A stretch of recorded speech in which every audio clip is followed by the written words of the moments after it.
This is Global Morning.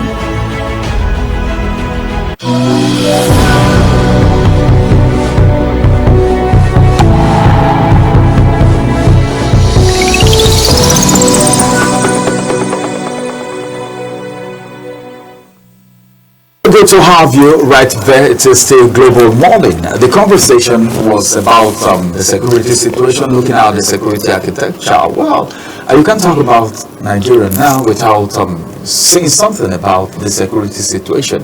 You can see that West is on fire, and the Senate is calling on security chiefs and the National Security Advisor to order right now.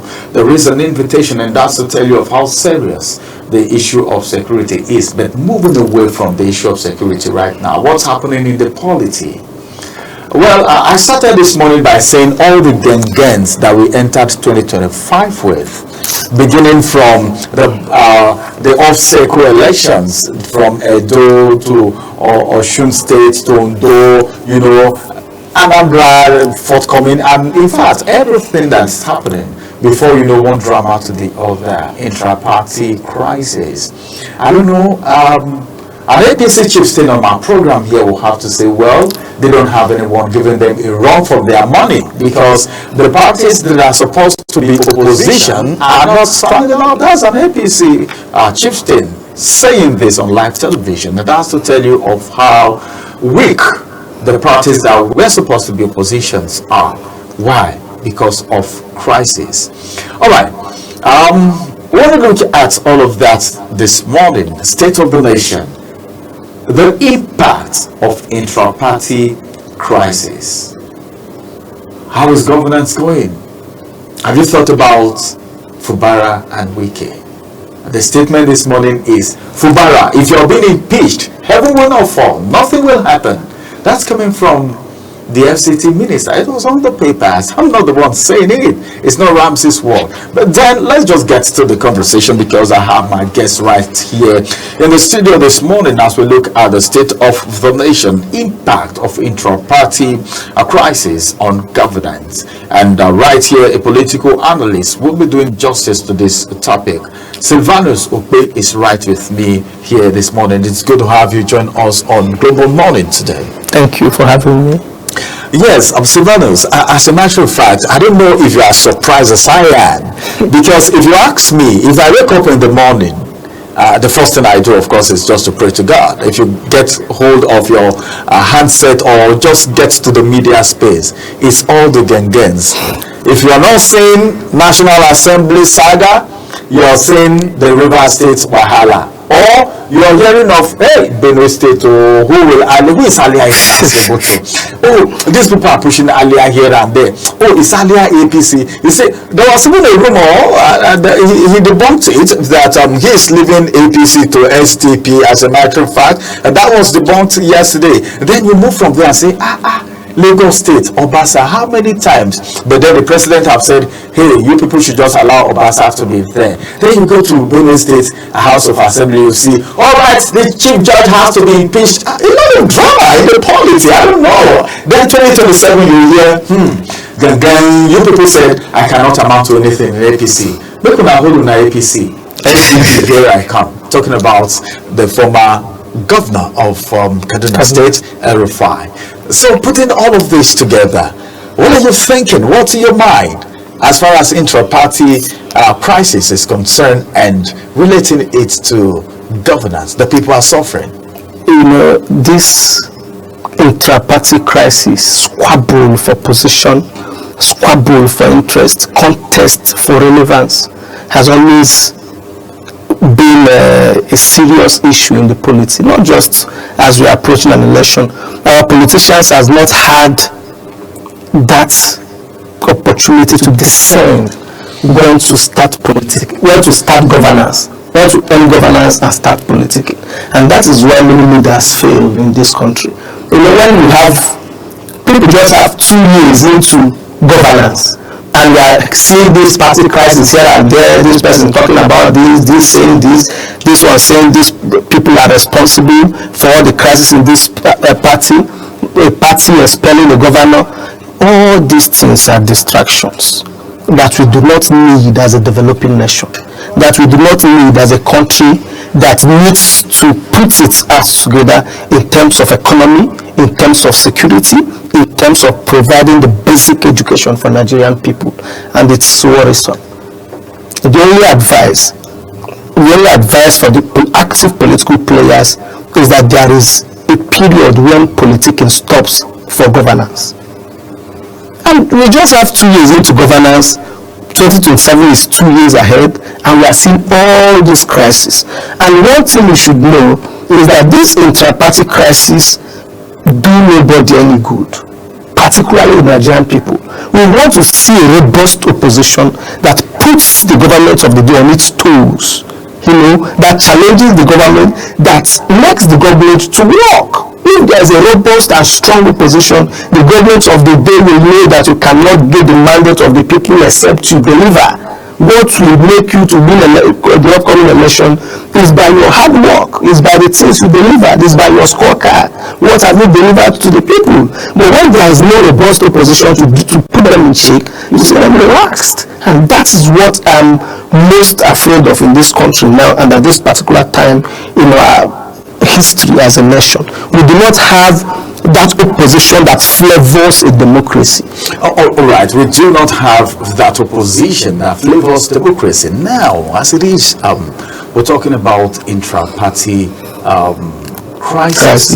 Let's first of all begin from the People's Democratic Party, which is supposed to be the number one opposition party, because APC took power from the PDP after 16 years. Now, let's get to politics right now. As it is, there are factions in PDP. Of course. The dramas are so much. The recent one is who to be the national secretary. And that issue was there, and there were divisions. This person belonging to this faction, this other person belonging to this faction. Then you come to the G5. You come to the Atiku faction. Why do we have all of this? These are people, remember, Silvanos, these are people that sat and said, well, we have an agenda, we have a mission. We are politicians, we have a cause to pursue, and they all came together. Why are we having all of this division and all of this faction that the party is almost collapsing? It has not collapsed at all. One thing we must come to terms with Nigerian politics, with politicians, is that there are all these political parties, there are no clear-cut ideologies. What makes you People's Democratic Party? There's no party that has clear-cut ideologies. No party that has clear-cut values. No party that has clear-cut roadmap on development. What they are looking for is a space to get relevant. Is a space to achieve political ends. And that's why when they are out of that position, they begin to scamper. You see somebody in PDP today, if they don't give him a ticket after primaries, he rushes to the APC or to any available party that can give him tickets. Yes, that is the problem with Nigeria. What we see in the politicians are just desperate people who can do anything to grab power. They do not have. When you talk of party politics, political parties are a vehicle where like minds, people that share same ideologies, come together to aspire to bring these ideologies to bear in the life of the people. That's what they taught us in that is the theory. That's the theory. That's the theory. When it comes to practical, you see desperate people that they don't mind the vehicle. When the big came, a lot of them who were APC and PDP went to Labour Party. Most of them who won election to be in the Labour Party have gone back to APC and other places. That tells you we don't have political parties with strong and firm ideologies. That's why till today I miss the political party or the NPN. Political party then. You see the president Ben Shagari come to party affairs and the chairman cheers.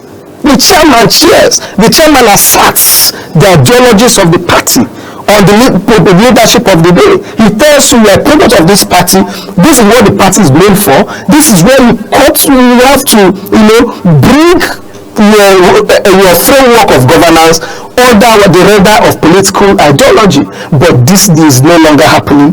We see political parties where a governor can remove a national chairman. You know, we must dance to the tune of the people in power instead of the people in power dancing to the tune of the vehicle that brought to power. I heard I heard it was a grapevine, and I didn't research it because I'm not a politician. They said things like that. Why do things like that happen? When you say a governor will stand up and said, well, you are removed, and maybe a minister will say, you governor, you should be impeached. Why do we have all of that? Yes, we have taken politics in Nigeria too far. You know, that it boils down to what I'm saying. Our politicians are still yet to learn when to stop politics and enter into governance. And they miss the two, and it becomes a problem. You see a minister, because of some powers, he sees a governor that should be removed. You see a governor wants to remove a national chairman.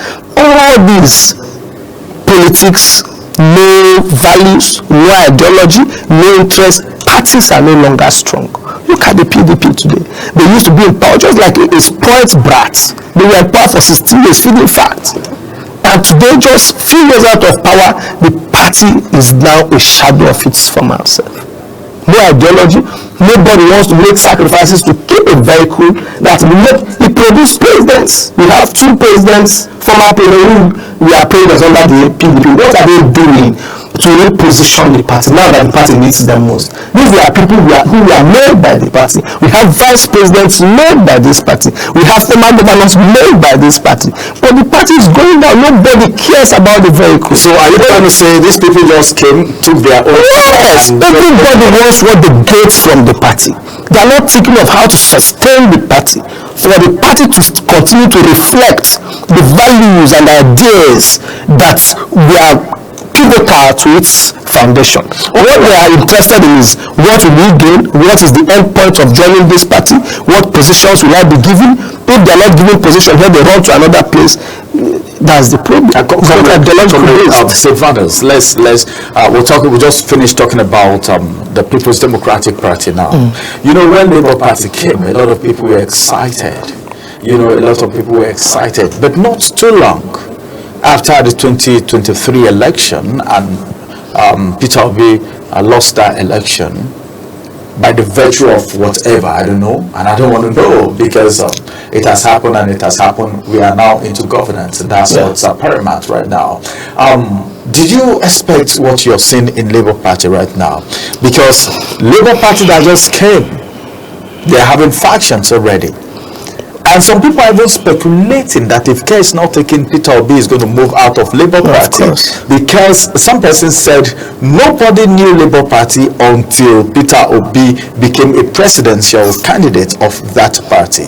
So what are you thinking about Labour Party? Because at least if PDP is not giving APC a run for their money, other parties should do. At least if Labour Party and NNPP are come together, because they were one of the foremost parties that were actually at the forefront in 2023, they should be able at least to give APC a run for their money. So let's talk about the Labour Party. You know, the wise men will say, give a poor man power or money and you see the true character. That is what is playing out in the Labour Party. They were not better than the PDP, they were not better than the APC, they were just not having that opportunity for Nigerians to see their true characters. And when Obi came in, a lot of money came in too. Some people accused the national chairman of building houses, buying this here and there. You know, when money comes in, you begin to see the true character of people. There must be squabble. People want to partake. That is the style of politics in this country, and that is why I'm not surprised with what is happening in the Labour Party.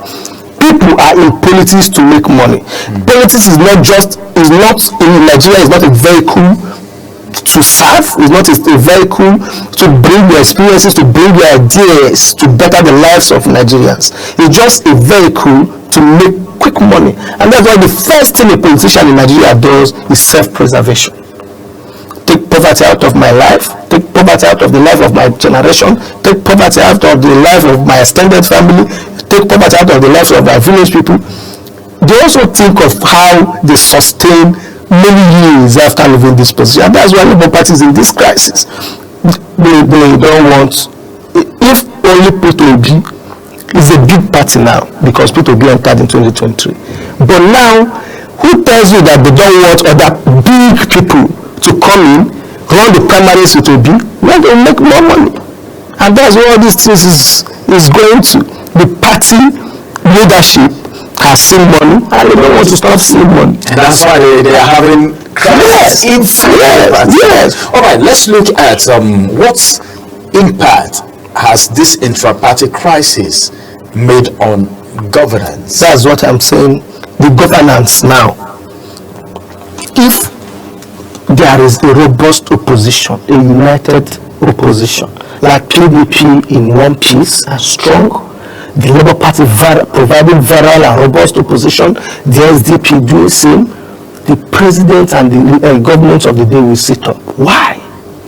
They would want to work because they know that you cannot get the mandate of Nigerians without meeting their expectations. But now, there is relaxed, they are relaxed. Whether you work or not, there is no body to challenge you in 2027.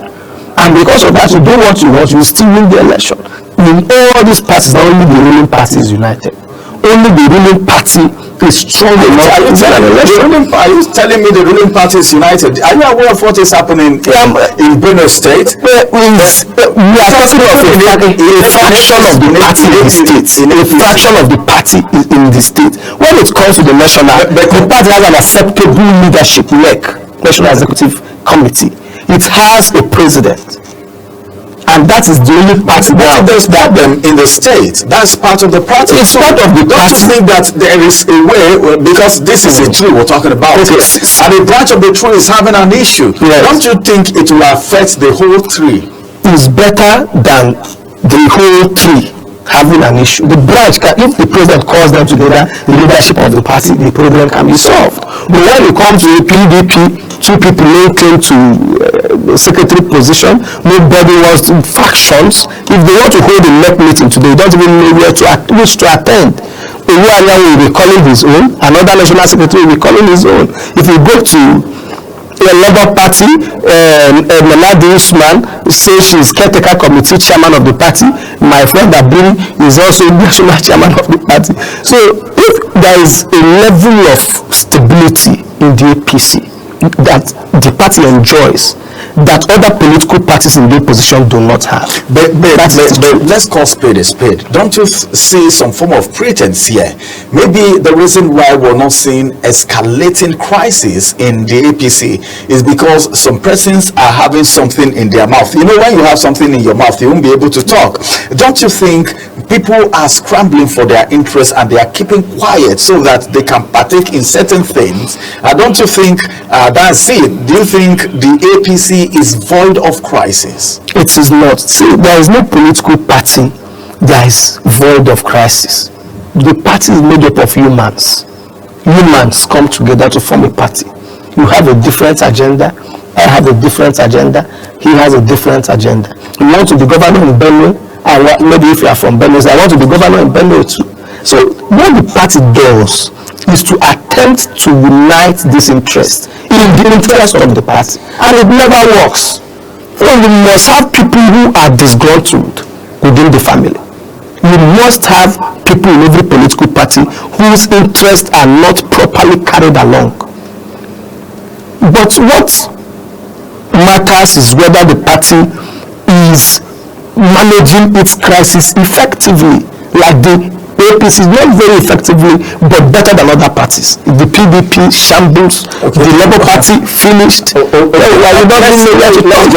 Maybe because the APC is in power. Of course. Maybe that's the reason we're not hearing so much right now, because in the last meeting, but remember, the PDP was in power too and scattered. when some governors walked away from the party, I remember, led by Bukola Saraki, Kaoud, that was, I think, when they were moving out of power, and there was an election for national president, national chairman. Yeah, it was just the emergence of Yochuayu. No, not then. I'm talking of the time of Bamanga Tuko. 2012 to 13. Okay, now then they were in power and still they walked away. They had the G7. It was settled. It was not. That was what led to Jonathan being kicked out of power. There was the G7, Abdel Fattah Ahmed and Mochi. Kicked out of power? I don't understand. That was what got Jonathan out. No, Jonathan, no, that wasn't what, it wasn't crisis that got Jonathan out of office. Every Nigerian knew what happened. Jonathan had to bow. Jonathan made way for peace, and that has actually made him all over the world today. Yes. To stand up, because he said his ambition is not worth the blood of any Nigerian. He lost the election. No, it is you know what, how it happens in Nigeria? Yes. Can you give me records of sitting presidents that have lost the election in Nigeria? Jonathan is a hero. He's a hero of our democracy. It's so good, but he didn't manage the party well, and that was what led to his ouster. When you have 7 governors elected on your platform, walk out of the convention and hosted a different convention as Sheikh Yarabam. Well, that's, by the way, that's gone. Nigerians have long forgotten about PDP. We're talking about APC right now, and we're talking about governance. Anytime we talk about governance, the people come to play, because they are the ones being governed. Even though in this part of the world, people don't know that leadership is servanthood. By the time anybody gets up there, the person becomes a hero, and they feel the people who are the electorates become servants. In other words, the leaders are supposed to be the ones serving the people, or servicing the people, as the case may be. Now, let's get to governance, because that's very particular incident, that very particular word, governance, has so much to do as far as Nigerian politics is concerned. What is your assessment, your general assessment of governance in Nigeria, level of governance? Let's begin from your own local government. You are from Benue State, and you are from Ogbadebo. In fact, lately I've heard so much from Ogbadebo, and in fact the Ado, Okpoku and Ogbadebo constituency, I've heard so much from there lately. This is the era of social media and the internet. Everything, whatever happens before you know, it's in the form. So much happening from there, the cyber issue, the Agbese issue, and so many things happening. That's not long ago when we had issue at the state level, and now it is coming down to the local government, to the constituency, down to the local government. How don't you think this will affect governance, and what are the issues? I don't know if you know about it. Let me start with the Agbese issue. I'm from Ado, Okpoku, Ogbadebo Federal Constituency, where we have a very vibrant young man, Chief Philip Agbese, representing us. He has been 2 years in office, and what's happening with the cyber stalking is the same thing we are talking about. I'm a pro-good governance campaigner. I talk about governance, I confront legislators, I prefer solutions, but our people do not know where the thin line ends between constructive criticism and defamation. Like some constituents coming out to say you stole money, they don't have the evidence. When you call them to, and people will start saying you're in power, most of them are my friends, but I told them, if you want to cause the people who we are all comrades, we are in the same space. But I told them, there is a line you guys crossed. Are those people from Ogbadebo or from different local governments? Okay, from different constituency. And we have been criticizing him for years. He has never for once called you to say, before he became a senator? No. Since in office, we have been criticizing him. We like it. Keep our leaders on their toes. criticize them constructively, bring the best out of them, but do not defame. That's the reason why that law is in place. You have to, there is a young man that also aspires to attain political heights. If you start defaming him with stealing and all sorts of nonsense, he has to protect his name. And he has to go the legal route to protect his image, to protect his reputation. This is his starting career in the politics. He wants to go far. And he has to tell the world this is so and this is the side of the story. But as it is, if you're representing a constituency, the people have the right to do a check and balance. Yes. That's which he always allows. Then, if you feel, since you're from that constituency, if you feel what the people are saying is not in line, you have the right to defend. Yes. And the media space is one of those avenues. As I could remember when the president told the ministers to go to the media space and let the people know what they are doing. You can also do a disclaimer to that effect, because all we're saying is that there should be peace, and we're talking about good governance here and how crisis, all right, has actually affected governance negatively. Don't you think all of this put together, there are better ways to approach issues than bringing in discord and making peace not to have a chance? Well, you know, when we put out a disclaimer that these insinuations are wrong as a representative, then we say like Tigran, that was where it started from, that some rep members demanded bribe. I don't know if you followed the story. Sure. This rep member came out to say no, this was not what happened. He took Tigran to court. If you have evidence that we demanded bribe, present the evidence. And these people who are determined to make mischief out of the situation start circulating stories that we indeed took the money. Tigran has run away. He's nowhere to be found. He has not come out to say this was how and where and when the bribe was demanded. But you do not even have the evidence. He's saying they stole, when they have come out to make statement to clarify. If you think he stole, it means you might have evidence that other Nigerians would want to look at. And that was why most of them were invited to come and bring out the evidence they have. You know, the law is clear. He who asserts must prove. But they don't have evidences. They don't. That's what we're talking about. People who were cyberstalked. They don't have evidence. They don't have evidence. They don't. If you say he has not performed, so what? Why are they doing that? That is it. That's why we must be sanitized. You know, the social media, I'm a proponent of a free speech or free social media space where people can express their feelings, where we hold leaders accountable, but we must not abuse it. All right. Now we're talking about good governance here, and there can't be good governance without the people. And the people are the ones who attest to the fact that these political office holders are governing well with the dividends of democracy now, because the grassroots is very important to me, as a matter of fact, and that is how they climb up the ladder. That's exactly what you said. I actually said that in my opening today, that these people get on the ladder and they grow up the ladder gradually. Now, this is very important.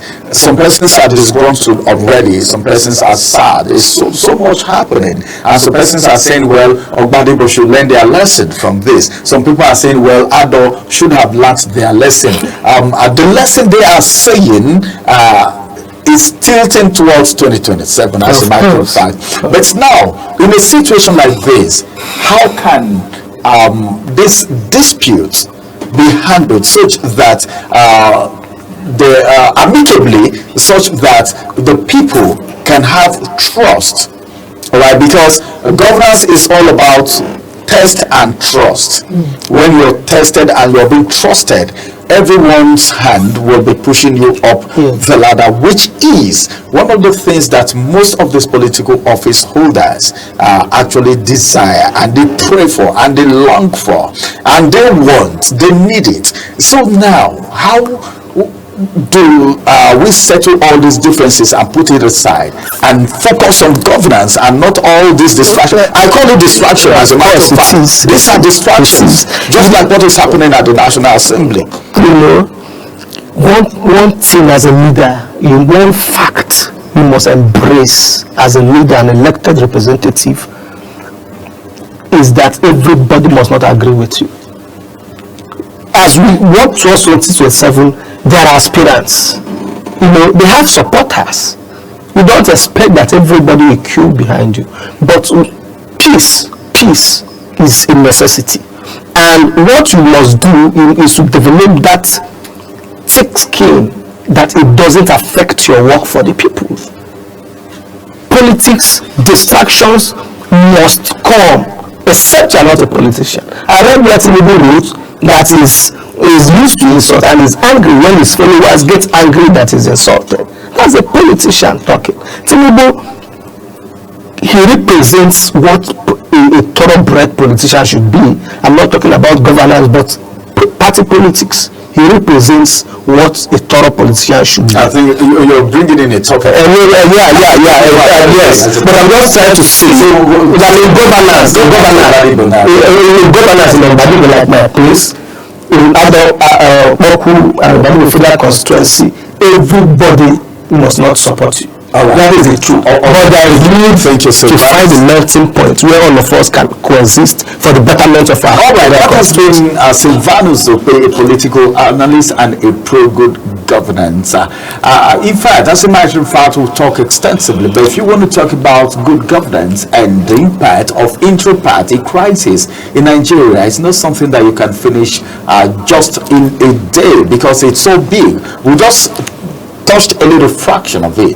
Now, this way we will bring Global Morning to an end. As a matter of fact, thank you for coming on the program. I appreciate it. Thank you. Of course, as it is right now, everyone should work towards the success of the dividend of democracy, because that's why democracy came in. There should be dividend of democracy, and it should be always government of the people, for the people, and by the people. And if there are no dividends of democracy, then we are in for a long thing. All right. Thank you for being with us on Global Morning today. We'll come on your way again same time tomorrow. And don't forget that Global Television is on DSTV channel 365 and Star Times channel 276, and our app is on iOS and the Apple Store. Download it so that you can follow all of our broadcasts. We are all on all social media platforms. We are right there, Global TV NG. Many thanks for keeping a date with us today. My name is Ramsey Enoch. Bye-bye for now. Welcome to Global Morning. Death toll from flooding. Most time our politicians just bring in policies too, for sure. If you don't say we have several more stories. The legislature was carefully crafted to 22.2% inflation rate as of April this year. What does that say about where we are as a country? I think Nigeria has resorted to being resilient. Before you call the police station, before they even leave, they take permission from I don't think there's really anything on ground to improve. the struggle, the ASU strike. Minister of Education volunteered and said, give me 2 weeks. It was a life. The president never gave me any deadline.